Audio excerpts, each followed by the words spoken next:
Hello everyone, good morning. কেমন আছে সবাই? আশা করছি সবাই খুব ভালো আছে। বাড়িতে এসেছি তাই একটু দেরি করেই ঘুমে থেকে উঠেছি। ঘড়িতে বাজে এখন সময় 8:30। ঘরে এত ঠান্ডা লাগছিল, ঘুমে থেকে উঠেই ব্রাশ করতে করতে এই যে একটু রোদে এসেছি। আর এই যে গুডলি পড়ার থেকে এসে ওর এত ঠান্ডা লাগছিল, ওর নাচ শুরু করে দিয়েছে। তারপরে ব্রাশ করে রান্নাঘরে এসে দেখি পিয়া এদিকে রান্না করছে। ওর সকাল সকাল কিন্তু রান্না প্রায় হয়ে গেছে। এদিকে আলু ভাজা, ডাল সবই তো হয়ে গেল। ব্রাশ করেছি, চা খাবো, পিয়া চা বানাচ্ছে, তাই আমি একটু দোকানে এসেছি একটা বিস্কুট নিতে।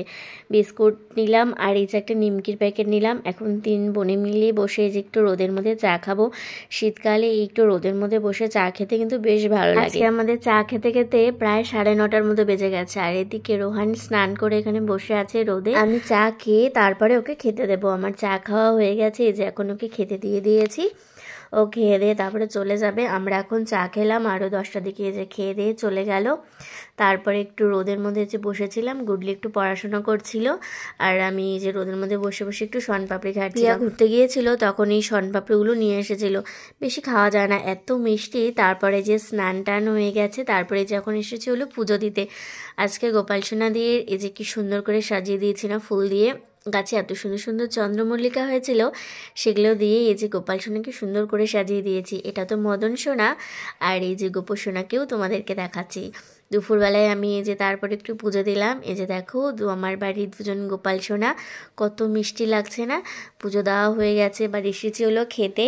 এসে দেখি এই যে মা এখানে তেল চচ্চড়ি করেছে, তারপরে এই যে পাবদা মাছ করবে, এদিকে আলু পেঁয়াজ কলি ভাজা আছে। আমি একটু এগুলো দিয়ে খেয়ে নিলাম। তারপরে এখন বেশ ঠান্ডা লাগছে, ছাদে যাব। কি রোদ প্রচণ্ড, বেশিক্ষণ তো বসাই যায় না। সকালে সবার খাওয়া দাওয়া তো হয়ে গেছে, এবার হলো দুপুরের খাবার তৈরি হচ্ছে।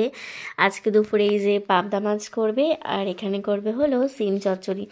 দুটোই যেহেতু সর্ষা পোস্ত দিয়ে করবে, তার জন্য যে পিয়া একবারে দুদিকে দুটা রান্না বসিয়ে দিয়েছে।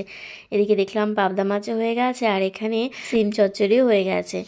এবার আমরা সবাই মিলে যাব হলো ছাদে, তাই পিয়ার জন্য বসেছিলাম। পিয়া রান্না হলে তারপরে আসবো। গুডলি বই খাতা নিয়ে এসেছে, ও একটু কিছু লেখালেখি করবে আর আমরা এই যে এখানে বসবো।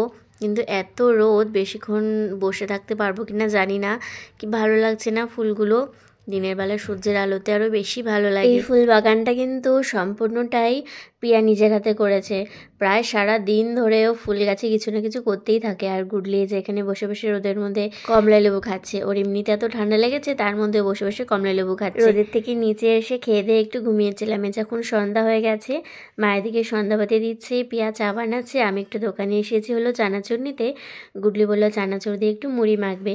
এই যে মা সন্ধ্যাবাতি হয়ে গেছে আর এই যে পিয়া চা নিয়ে চলে এসেছে। এখন এই যে একটু চানাচুর দিয়ে মুড়ি মেখে তারপরে যে আমরা খাবো। আজকের ভিডিওটা এখানে শেষ করছি। বাই।